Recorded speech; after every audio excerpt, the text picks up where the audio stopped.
The galactic empire stretched across thousands of star systems. It ruled with cold pride and power that few could challenge. Planets that dared to resist were crushed beneath the weight of fleets that could darken suns. Its rulers believed no world could stand against them. When they finally discovered Earth, they didn't see a rival. They saw a joke. Reports from their scouts called humanity a primitive carbon species. The Empire's media broadcast videos of Earth's small ships and weak technology. Across alien worlds, laughter echoed. Commentators mocked how humans still used combustion engines and missiles. They called Earth the planet of toys. The Emperor himself said, "Let them live. It will be entertaining to watch them struggle."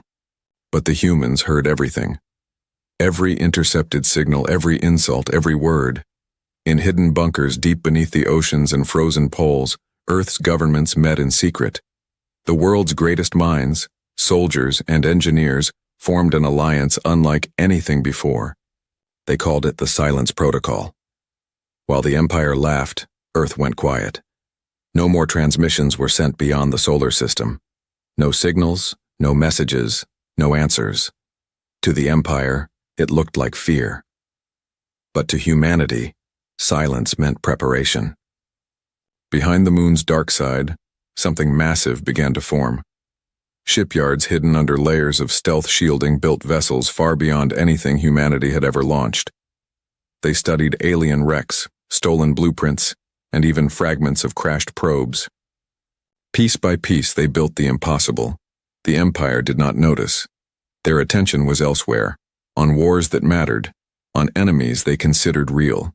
To them, Earth was dust at the edge of nowhere. But to humanity, every second was precious. Admiral Kane stood in the observation deck of the command ship Erebus, orbiting behind the moon. The stars stretched before him, cold and silent. He remembered the day the first Empire probe entered Earth's orbit. It had hovered above major cities, scanning, recording, mocking their defenses.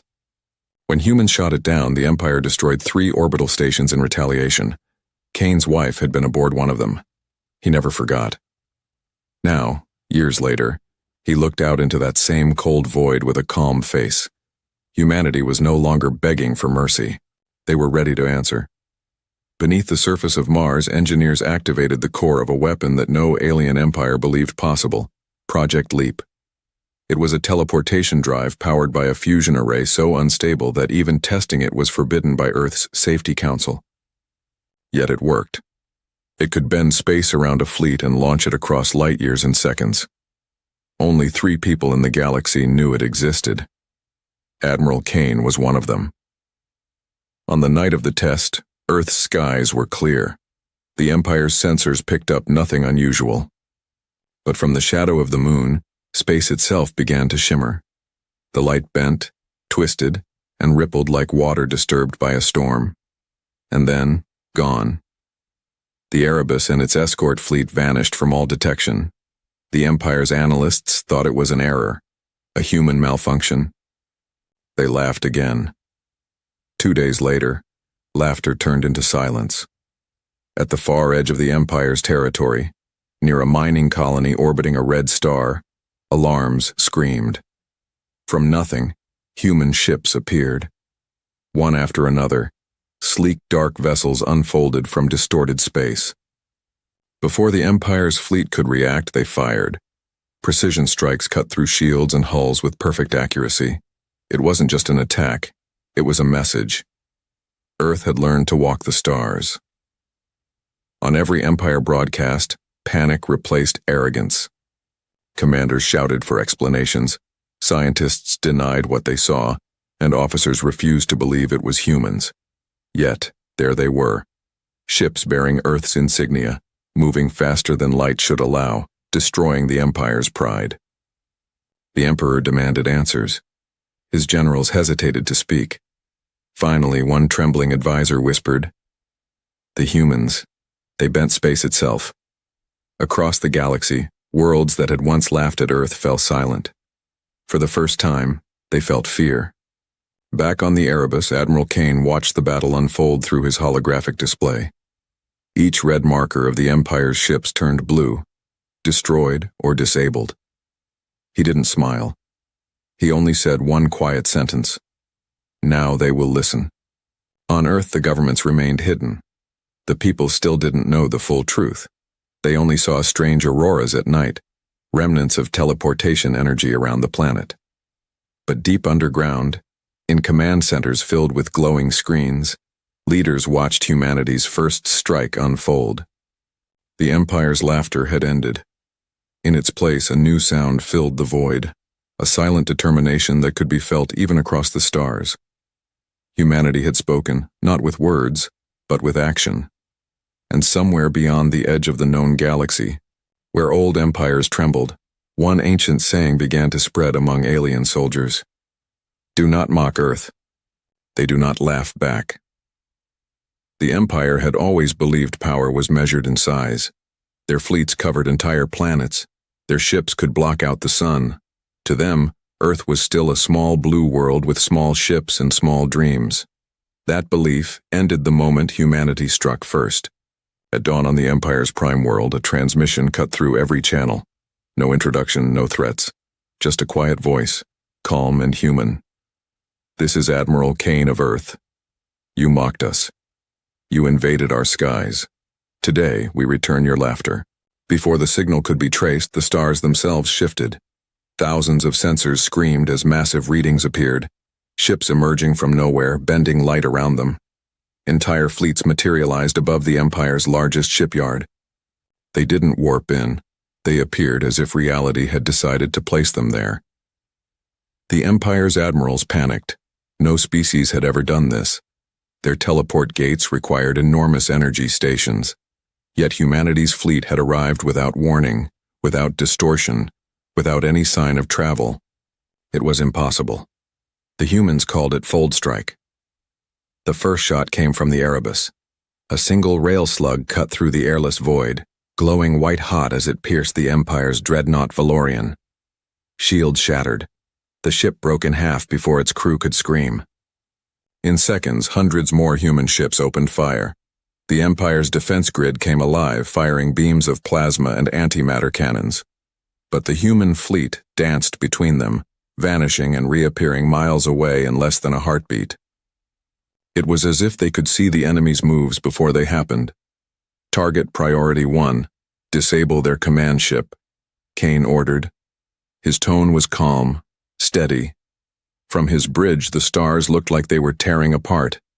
Explosions lit up the blackness in waves. The Empire's commanders shouted through broken transmissions trying to regroup, but each time they formed a defensive wall, human ships blinked behind it. The Empire had fought countless wars, but this was not a war. It was a demonstration. Down on the shipyard surface, alien workers ran for cover as human marines teleported into the airless yards. They moved like shadows, securing data, seizing technology, and leaving no trace but the rising dust. When Empire drones tried to record them, their feeds glitched and went dark. Within an hour, the greatest military complex of the Empire, an armory built over a century, was gone. Vaporized. Admiral Kane watched silently from his chair. On his display, the last Empire ship broke apart, glowing like a dying star. His second in command turned to him. "It's over, sir. No survivors." Kane nodded. "Then transmit the message." The transmission was short. One sentence. "Earth remembers your laughter." The signal spread across the stars, bouncing through every communication hub the Empire had. Some thought it was fake. Others refused to believe it was from humans. But soon, the truth became undeniable. The Empire's surveillance drones recorded the wreckage. Thousands of their own ships drifting lifeless in orbit. Panic spread like wildfire. On the Empire's capital world, senators screamed for answers. The Emperor stood before a wall of images showing destroyed fleets. His eyes glowed with fury, yet beneath his anger was fear. "How can this be?" he demanded. "They were primitives." An old science minister stepped forward, trembling. "They broke the laws of travel, Your Majesty. They did not warp, they folded. They learned to skip space itself." Silence filled the room. The Emperor turned to his generals. Then crush them. Send the armada. Yes, my lord, a commander said, though his voice wavered. But if they can appear anywhere, where will we strike? The Emperor said nothing. He only looked up at the hologram of Earth glowing faintly blue. Back in the solar system, humanity celebrated in quiet rooms. No cheering, no parades. Only the steady hum of engines and the sound of strategists whispering over screens. Every victory message came coded. The world did not yet know what had happened. The governments agreed to keep the truth hidden until it was safe. Admiral Kane stood alone in the observation dome, watching the Earth rise beyond the moon's curve. It looked peaceful, untouched by war. He knew peace would not last. The Empire would return, stronger, angrier, and desperate. He closed his eyes for a moment and whispered, "We will be ready." On Mars, Project Leap's scientists refined the teleportation drives. They spoke in hushed tones, aware that they had just rewritten the laws of reality. One engineer laughed nervously. "If we can appear anywhere," he said, "then no world is safe." His colleague replied quietly, "No world, but ours will be protected." As the days passed, the galaxy began to change. Border worlds stopped paying taxes to the Empire. Smugglers whispered about ghost fleets appearing from nowhere. Some claimed to have seen Earth's insignia, an orbiting blue sphere wrapped in white light, on the side of ships that vanished as soon as they appeared. For the first time in centuries, the Empire hesitated before attacking anyone. Fear had found them, and in that silence humanity grew bolder. The fleets expanded. The weapons improved. The message was spreading. Humanity is not a joke anymore. But Kane knew the war had only begun. The Empire would not stay silent for long. The next strike would be greater. They would come with everything they had. He looked out once more into the stars and spoke softly to no one in particular. "They thought we were nothing. Now they'll learn what nothing can become." Far beyond the solar system, the ruins of the Empire's shipyard drifted in the void, a silent grave. Floating among the debris was a single human beacon, blinking in soft blue light. Its message was simple and eternal: "We are here." The Empire had never known fear. It had conquered galaxies, enslaved species, and crushed entire civilizations into dust. But when the reports arrived, thousands of destroyed ships, entire fleets erased in minutes, something strange happened in the Emperor's Grand Council. No one laughed. No one even spoke. The great rulers of the galaxy sat in silence, watching the replay. Human ships appeared out of nowhere, striking with perfect precision, then vanishing before a counterattack could land. Even the oldest admirals, who had survived 100 wars, stared in disbelief. "This cannot be real," one of them said. "No species can fold space like that," but it was real. Humanity had achieved what the Empire believed impossible. They had found a way to bend the stars themselves. Across the galaxy, the news spread faster than light. Worlds once enslaved by the Empire whispered of hope. If Earth could wound the greatest power in the galaxy, maybe they too could rise. Rebellion kindled like sparks in the dark. On Earth's hidden command station orbiting Mars, Admiral Kane stood before the holomap. Red lights marked Empire fleets, blue lights marked human ones. For the first time in history, the map didn't look one-sided. Humanity was no longer a cornered prey. They were a threat. "Status of fold strike groups?" Kane asked. "All 5 fleets are positioned, Admiral," replied Commander Alara, his second-in-command. "Targets locked on Empire supply lines." Kane nodded slowly. "No speeches. No warnings. Execute." Moments later, the galaxy shifted again. In an instant, humanity's fleets folded through the void, appearing above 20 different Empire worlds at once. No one saw them coming. They didn't fire first. They broadcasted the same sentence everywhere. "This is Earth. We do not seek conquest. We seek balance. Leave us in peace." But when the Empire ignored the warning, the sky burned. Over the planet Valen Prime, the Empire's third-largest fleet assembled to retaliate. Billions of soldiers waited, ready to strike back. The Emperor himself commanded from his throne ship, a monstrous vessel the size of a continent. Its hull gleamed with golden pride. When the first human ship appeared above Valen's atmosphere, the Empire's generals laughed bitterly. "So small," one said. "Just one ship?" Then came another. Then another. Then 1,000. Within seconds, space shimmered with folding distortions. Human ships appeared in perfect formation, encircling the Empire's armada like a silent storm. No sound, no warnings, just light bending around metal and engines humming with impossible power. Admiral Kane's voice came through the comms. Stand down and live. Fight and vanish. The Empire refused. The first volley came from the Emperor's throne ship, a massive energy cannon that could vaporize cities. But as the beam shot forward, the Erebus blinked out of existence and reappeared directly above the Emperor's fleet.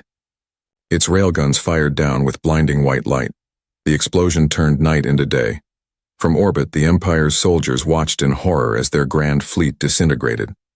The humans didn't chase. They didn't gloat. They vanished just as quickly as they arrived, leaving only debris and silence. Word of the destruction reached the Empire's homeworld within hours. Panic spread. Citizens demanded answers. Propaganda channels collapsed under the weight of fear. For the first time in the Empire's history, people began to question their rulers. Who were the humans? How did they do this? And if they could appear anywhere, what was stopping them from appearing here? Across alien markets and space stations, whispers turned into stories. Some said the humans had made a deal with the void. Others believed they were ghosts of a dead civilization. Children were told never to mock Earth, for the ghosts of its people might hear. Back on Mars, Kane watched the chaos unfold through intercepted broadcasts. He did not smile. Victory was never his goal, it was survival. Humanity had shown their power, but he knew power invited enemies. Commander Alara turned to him. "They will come again," she said quietly. "They always do." Kane nodded. "Yes, but next time they will remember who we are." For weeks the Empire hesitated. Their fleet stayed close to home. Their governors reinforced planetary shields. But fear was poison. It spread through ranks, through families, through every proud world that once bowed to the Emperor. On the Empire's capital, riots broke out. Soldiers turned against their own officers. The once perfect system began to crumble, not from human weapons but from human defiance.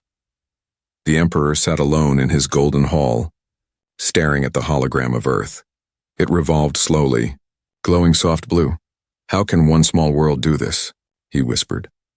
A trembling advisor answered, "Because, my Emperor, they fight as one." Meanwhile, on Earth, people finally learned the truth.